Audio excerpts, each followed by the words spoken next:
Good morning and welcome to my presentation today on scaling up data-driven learning. This talk explores the design and construction of a purpose-built, fully online course for DDL and explores some of the challenges involved in putting a course like that together. My name is Peter Crosthwaite and I'm a lecturer at the School of Languages and Cultures at the University of Queensland, which explains a slightly unusual presentation format that I'm using today. Now, I'm sure that most people in the room are already familiar with DDL, but for those who are not, data-driven learning, as coined by Johns in 1991, involves the hands-on use of corpus query tools and language corpora for inducing, in a self-guided, autonomous manner, the statistical patterns of language in use for a range of purposes including second language acquisition and disciplinary discourses. In a 2017 meta-analysis of the usefulness of corpora for this purpose, Bolton and Cobb outline a number of synergies with the latest developments in second language acquisition theory, including dynamic systems, constructivism and connectivism, and focus on form, as well as benefits to learner autonomy and increased perceived and actual relevance in today's digital age. However, DDL as an enterprise still has some way to go before it's accepted into the mainstream suite of second language teaching methodologies.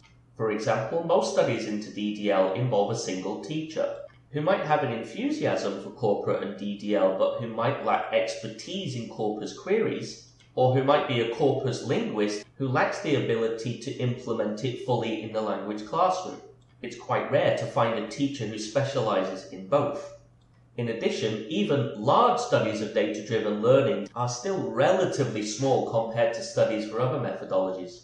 A lack of interest or knowledge about DDL has led to limited adoption from outside applied linguistics. And certainly in my previous context at the University of Hong Kong, DDL was limited to summer and winter extracurricular activities rather than being implemented in mainstream classes. Applied linguists have not yet properly determined the best way to package and sell DDL as a useful complement to or even replacement of existing reference resources. However, while selling DDL can be difficult, with the right kind of institutional support, it can really take off. At both Hong Kong and now the University of Queensland, I managed, after much persuasion of course, to finally get buy-in from these universities' graduate schools. Part of the task faced by graduate schools these days is that of generating employable graduates. And your graduate school may already have existing pathways to help students achieve these aims. For example, at the University of Queensland, the graduate school's Career Development Framework, open to all research higher degree students, contains pathways for research skills, transferable skills, and professional skills. The task then for the applied linguist is to find a home for DDL within these pathways. For this project, we situated DDL within writing skills at the early stage of the Career Development Framework. However, DDL has multiple affordances for different skills as well, such as research skills or university teaching methodologies. Then, if the graduate school has close synergy with your university's EAP departments, they can then work together to ensure that DDL is adopted into mainstream teaching practice. The next task after that, of course, is to sell it to the students themselves. And if there's time at the end of the Q&A, I'd like to show you the informational video we put together for this purpose. The next part of my talk involves the course itself. And I'd had experience of developing DDL courses over summer and winter intensives, but I believe that this is the first time that a purpose-built, fully online course for DDL has been done. The process involved converting the face-to-face courses that I'd worked on previously to an online format. The platform I used for this was called edX, which is one of a range of suitable platforms for this purpose. The most crucial decision one has to make for any DDL course relates to the choice of corpus platform used. Previous iterations of my course used BNC Web, which is impractical for an online course because you need to register and have a username and password, as well as Sketch Engine for Language Learning, or SKEL. But this can be unreliable because I've noticed that the results often change, meaning that your course activities will be quickly out of date. Luckily, for now at least, the Sketch Engine Open platform which is a free, lighter version of the main Sketch Engine platform, contains within it full access to the British academic written English and spoken English corpora. Sketch Engine Open is available through iframes, which are a kind of HTML window that are built into edX, which means that you can embed Sketch Engine Open into the edX platform, and then students don't have to tab across multiple windows. You can now see the course outline. Don't worry though, we're not really starting the course in 2030. The course is primarily built around DDL for error correction, the other sections focusing on DDL as a reference resource, an extended section on corpus training, and a section on disciplinary or register variation to ensure buy-in from students for whom English is a first language. One way that I've always sold DDL in past courses is that of an accompaniment to and eventual replacement of existing reference resources such as dictionaries and translation websites. Dictionaries generally handle multi-word expressions very poorly. The activity you can see here gets students to visit dictionary.com, enter the term "the data suggests that," and to evaluate the kind of input that they might get. This next activity gets students to visit Google Scholar, enter the term "the data suggests that," copy and paste the Chinese result into Google Scholar, reverse the source and target language pairings, and see the clear difference in the results when the results are back translated in this way. This section is essential at orienting students to the advantages that corpora can provide, as well as how an inductive rather than deductive approach can improve their language knowledge. Section 2 of the course involves a lengthy training session into the functions of Sketch Engine Open and the BAAL corpus. In this worked example about understanding collocation, we define what a collocation is and get them to post examples of words that go together and don't go together in an online discussion forum. They will then search whether these words actually collocate later on. Because there is no teacher involved, all the activities have to be very carefully scaffolded. Instructions are written in plain English, as if I'm having a conversation with the students in a classroom. All of these worked examples have to be worked out prior to developing the activity, and I took screenshots of each important step in the process so that students could see what it was they had to do. Here, students are searching for collocates of the word car. They are told what buttons to click and then how to interpret the information that they receive. Students are taught how to read and understand concordances and crucial concepts such as the range of collocates. Students are then given activities. Most commonly, the activities ask students to repeat the procedures for the worked examples, but for a new search term, and ask to provide the results. Here we ask students to find the top 3 collocates of the word building, using the same procedure they found to get collocates of the word car. This leads to another challenge specific to developing DDL activities for online courses. In classroom situations, students are likely to conduct searches in their own way for their own terms and are likely to find answers that are different before sharing their answers with other classmates. However, in online courses, students generally have to get a right answer in order to progress throughout the units. There are 2 challenges here. One is that the answers must be programmed in. There is not much choice in the type of questions that you can ask in an online platform like this. You can have multiple choice, checkboxes, short answers like you can see here, numbers, drop-down menus. These all require a correct answer to be completed. Whereas in classroom situations, you can just ask students what they think or what they found. The second challenge is that you have to program in the different variations of the correct answers that might be given, as you can see in the image here. This can be quite difficult and time-consuming to set up properly and bug test to make sure that it all works properly. The next section of the course, after the extensive training module, deals with students using the corpus to resolve lexical errors. This worked example deals with errors of collocation, which we've defined here as errors of particle or preposition use within set phrases or phrasal verbs, so as to properly distinguish these errors from word choice errors. Here, the error for resolution is the demand of potatoes has increased considerably, which should be the demand for potatoes. We want students to get the right answer, but we also want them to try to induct the reason why the error was made in the first place, and what the functions of each variant are. Here then, I get students to read the concordance lines for the object of the demands of, or the demand of, before giving students some options to choose from, a drop-down menu, to see if they've inducted the function of the demand of by reading the concordances. Now they know that the demand of might not be the answer they need. Students are instructed to use wildcards followed by the frequency node forms functions within Sketch Engine Open to find out the most frequent candidates and then to select the appropriate candidate from the list of collocates provided. Here, the demand for is the most frequent candidate, so students are instructed to bring up the concordance lines for that result, study the objects of the demand for, determine the function of that form, and to hypothesize a rule about the differences between the demand of and the demand for. Students are then asked to repeat that entire procedure to solve a new collocation error, in this case the effect on versus the effect of.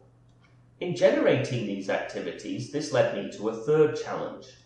In my previous experience, I found that it is next to impossible to get especially second language students to adopt corpus query language. This then limits the kind of worked examples that you can do to the functions that are just readily available in Sketch Engine. These include searching by part of speech or lemma, the use of wildcards, the frequency function, where you can get students to search for frequent forms and frequent tags, the collocation function, where you can play around with the range, the search windows for the collocations, the incredibly useful word sketch and word sketch differences functions, where we can search for terms and compare different corpora by grammatical relations. Fortunately, Sketch Engine is such a great platform that these combined functions seem to do the job really well, but not having corpus query language as an option has meant that some of the kind of errors that I might have been able to look at cannot be dealt with in this course. This section on grammatical errors, for example, can only deal with missing words, unnecessary words, a few errors of morphology and word order errors, although it must be said that these are the most frequent type of errors. Here's another worked example, this time on errors of plural marking.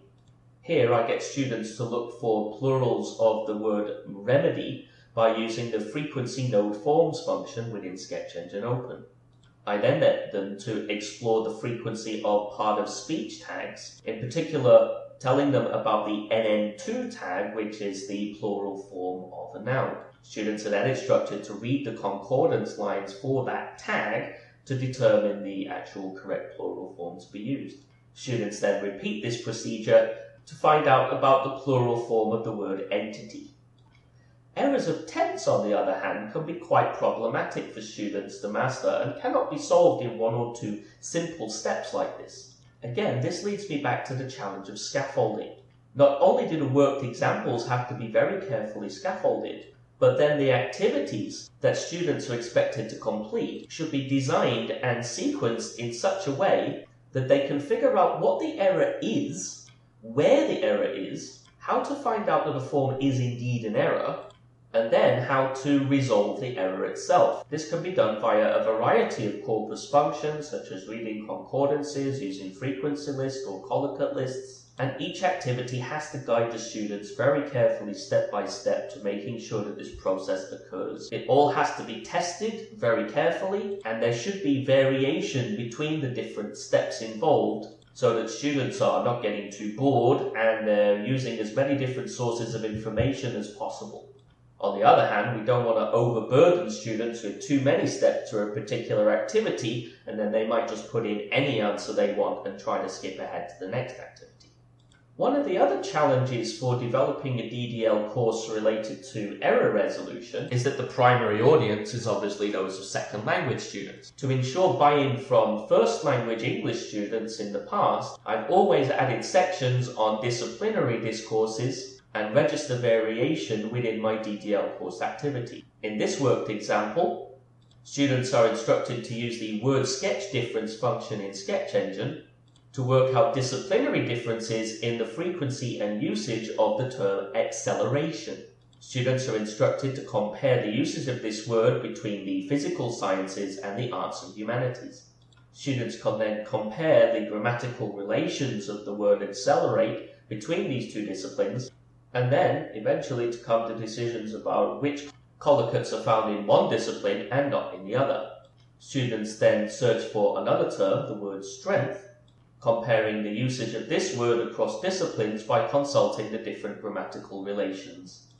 As you might have noticed in looking at that activity, one issue with the BAWE corpus is that it is not a massive corpus. And so if you're trying to run functions like word sketch difference across BAWE subcorpora, it can be hard for some search terms to generate enough hits so that you can see disciplinary differences. With this in mind, at a number of points during the course, I developed awareness-raising sections or activities that attempt to deal with negative situations like dealing with a very low frequency of hits or dealing with no hits in the corpus at all, and how, rather than being a problem, actually that information can be incredibly useful. I found this a really effective way of dealing with some of the disappointment and frustration that students have when the corpus doesn't give them the right answer or the answer that they wanted. Another huge challenge then, and one that we'll have to wait and see with regards to whether we eventually get it right or not, is that of assessment. Most DDL studies generally assess the value of DDL or the impact of DDL in terms of the perceptions of the students or teachers involved in whether DDL made a big difference to them, or they collected experimental data, longitudinal data over a great period of time and looked at things like accuracy, complexity, use of disciplinary vocabulary, and so on. This online course allows us really to do neither, in that the total taught content of the course is supposed to take 5 hours, with an additional 5 hours for the actual assessment. In this first run of the course, we will take 3 written submissions from students of about 250 words each. These submissions are things that the students have already written, such as things for their confirmation reports, or work on the literature reviews that they've been doing, or something to that effect. They upload those to an online portal that's been created specially for this research project. I then have 4 research assistants who highlight those submissions for the errors that are present on our course. Because this is a research project dealing with the type of written corrective feedback and its effect on data-driven learning, each research assistant will provide students with different kinds of feedback, including different types of indirect feedback, metalinguistic feedback, feedback with codes, and so on. These are then returned to students for correction. Students note the corrections of their errors and whether they did these with or without the corpus. This allows us to see what types of errors students resolve with the corpus and the impact of the different kinds of written corrective feedback on students' uptake of the corpora and whether those corpus-based resolutions were eventually successful or not. This worked really well when I had only about 30 to 40 students in my DDL classes, but with this online course going out to potentially thousands of students, getting RAs to mark and check the student errors for this project is very expensive and very time-consuming. The way to ensure that future iterations of the course succeed is to work out a way that students are still consulting the corpus in a relatively free and unguided way, following completion of all the relevant training activities, but also one that can be reasonably managed across a very large student population and within a very short space of time. Upon completion of the course, students are provided with a certificate of completion. This is then passed automatically through to the graduate school, who can then keep a record of which students have completed the course so that this can be credited to their career development framework pathway completion. Well, I really love to talk more about all of this, but this was about as much as I could possibly squeeze into a 20-minute presentation. However, I would absolutely love the opportunity to get as many of you involved with this project as possible, whether that's getting this course online in the form of a MOOC, or being able to at least share this course across different institutions for the purposes of teaching and learning or for research. You can see my email address here, And please drop me a line if you'd like to access the course. Also, do look out for my forthcoming monographs on the use of corpora for ESP and dentistry discipline, as well as an edited volume coming out with Routledge on the use of DDL for younger learners. Thanks so much for watching, and I'm now ready to take questions at the Q&A.